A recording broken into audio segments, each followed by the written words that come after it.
Orlando, Florida, it's the magical place in the minds of many people where warm weather, job opportunities, and world-class theme parks attract 74 million tourists and 320,000 residents.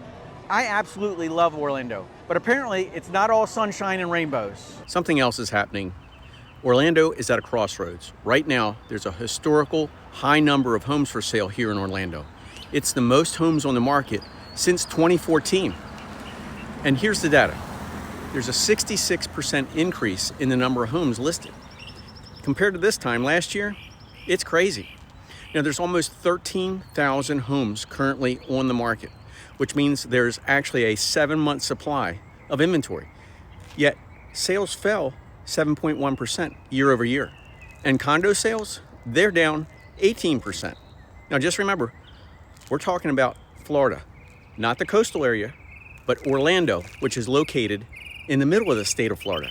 Now, a few weeks ago, I did a video about Florida, and the number of wild comments on that video, it was absolutely crazy. So today, I'm on location in the middle of the state of Florida to find out what's really going on. So give me a thumbs up if you're good with that.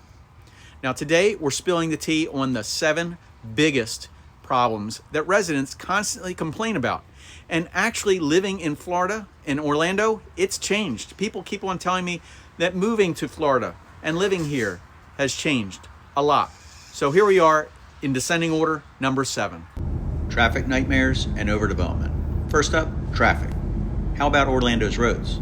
Now, local residents, they tell me it's really not that fantastic. Fact is, residents spend 95 hours a year stuck in traffic, and 30 of those are bumper to bumper. And I quote, I-4 is basically a parking lot, thanks to tourists and endless construction. And others say they put toll roads everywhere, and it's expensive to live in Florida. And there's another hidden downside that they tell me. Public transportation, it's a letdown. With the transit score of just 33%, good luck ditching your car. Lynx buses, Sunrail, they don't reach everywhere, then you're stuck driving everywhere. Orlando's growing fast. I mean, maybe too fast. New developments are popping up everywhere, from Lake Nona to Dr. Phillips. But residents in places like Eagle Creek, they're actually fighting back. They're worried that these projects, like these new apartments, are going to ruin their communities. And don't even bring up the subject of commuting to work. I mean, I-4, it's basically a parking lot during rush hour. Locals love the growth, but they're fed up with the side effects. You know what that is? Crowded roads, strained infrastructure, neighborhoods losing their charm. I mean, Orlando, is it becoming the victim of its own success? So if you're a local, I got a question for you. You ever been stuck behind a minivan with a Mickey Mouse sticker? Drop it in the comments, because it's not just about the traffic that's driving you nuts, right? Is it the skyrocketing homeowners insurance? Is it the increased real estate taxes in Florida for new residents? Or the Florida cost of living? Or is it something else that's happening? Problem 6, the wallet woes. Now, some locals are wondering if the magic is fading. And I'm not going to sugarcoat what they're actually telling me. So despite slumping sales, rising home prices in the Orlando housing market, it's reached an all-time high. And it doesn't make sense with the median home price up $10,000 from last year. Now, that may not sound like there's any blood in the water, right? But something is definitely happening here in Orange, in Seminole, and Lake counties. First up, let's talk about the elephant in the room. That's housing costs. Last year, Orlando's median home price hit $407,000. Now that's an all-time high and a jump from just the year before. A 1,500 square foot house like this one for $640. For many, owning a home here, it feels like chasing a mirage. And renters, they're not off the hook either. Lot rents and mobile home parks, they are soaring. And many people have told me that they've been longtime residents and they're getting completely priced out of Florida.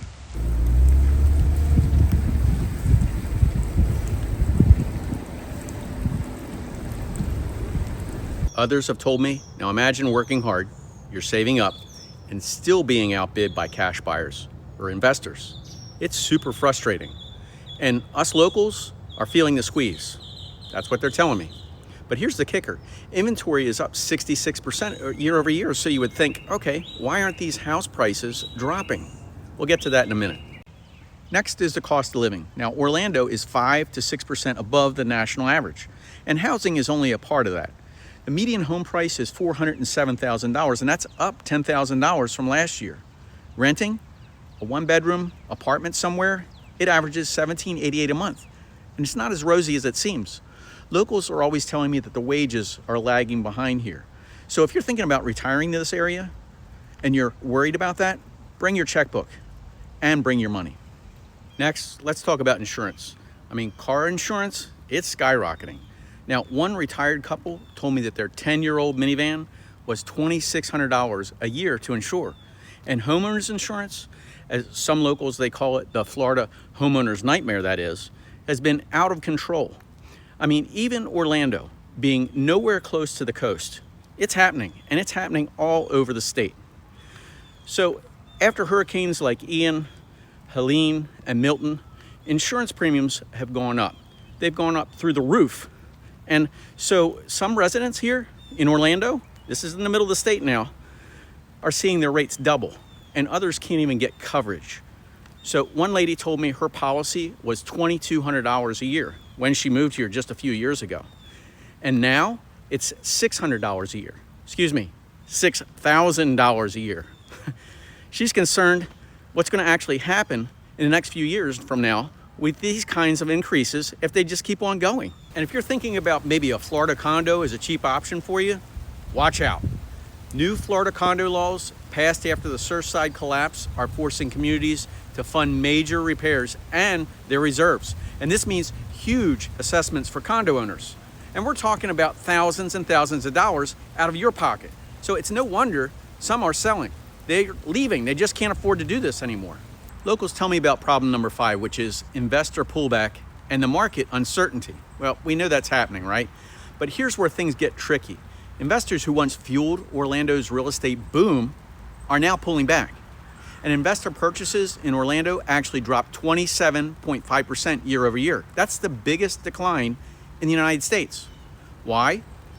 High mortgage rates, economic uncertainty, and those pesky insurance costs. Now, this could be good news for buyers because there's more homes that are sitting on the market giving you more negotiating power, right? But sellers, you might need to lower your expectations. With the market cooling, locals are feeling the chill. Sunny, sweaty. It may not be sunny right now, but it is sweaty. Now, people also complain to me about problem number 4, which is the swelteringly unbearable heat and the humidity. You know what they say? It ain't the heat, it's the humidity. Orlando's summers are brutal. Look, highs hitting 90 degrees and higher, and humidity at 74%. You don't know what that feels like until you feel it. That's on average. Now, residents say from July to September, stepping outside, it actually feels like walking right into a sauna. And that may be true, but you'll sweat right through your shirt in 10 minutes flat, they tell us. One lady told me, don't bother with the cute outfits or your mascara is going to be running before you even hit the driveway. And forget about a cool breeze from the ocean. Orlando, it's in the middle of the state. It's so hot in Florida, squirrels don't have tails.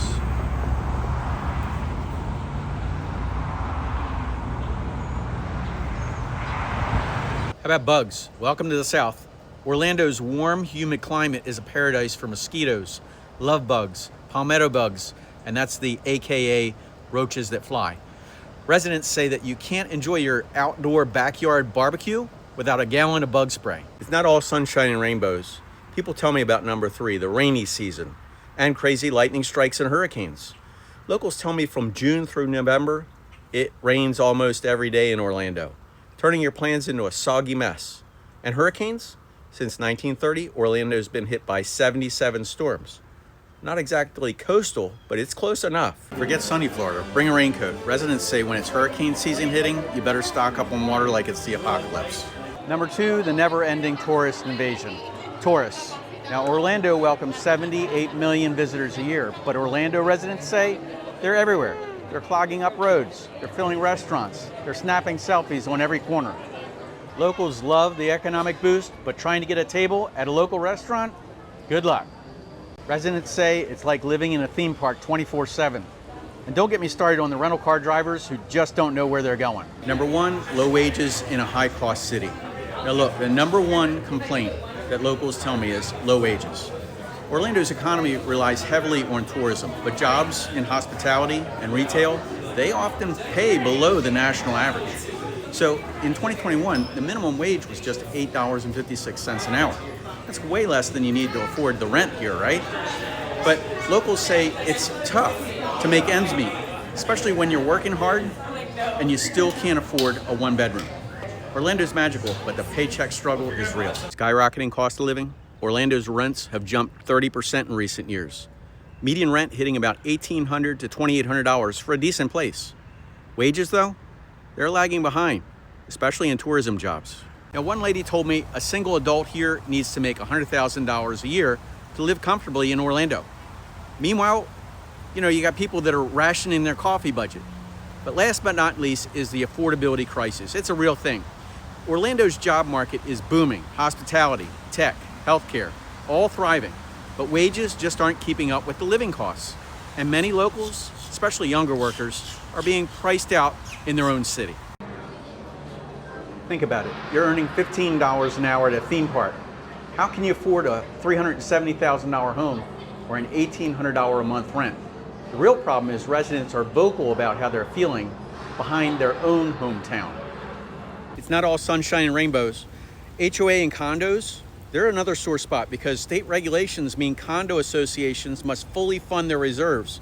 And this is leading to skyrocketing HOA fees and special assessments that are pushing owners to sell or even abandon their dreams of retiring in Orlando. One Lake Nona resident said her condo fees jumped 30% in 1 year. And it's no wonder people are calling it the end of the Florida dream. So there you have it, the 7 biggest problems that residents complain about in Orlando. From tourists to traffic, those sneaky mosquitoes living in this beautiful city isn't always a fairy tale. But let's be real, Orlando's got some magic to keep us here, right? So what's your biggest Orlando complaint? Drop it in the comments below. And if you enjoyed this video, go ahead and hit the like button and subscribe for more helpful videos just like this, and ring the bell so you don't miss a thing. Thanks for watching, and I'll see you in the next one.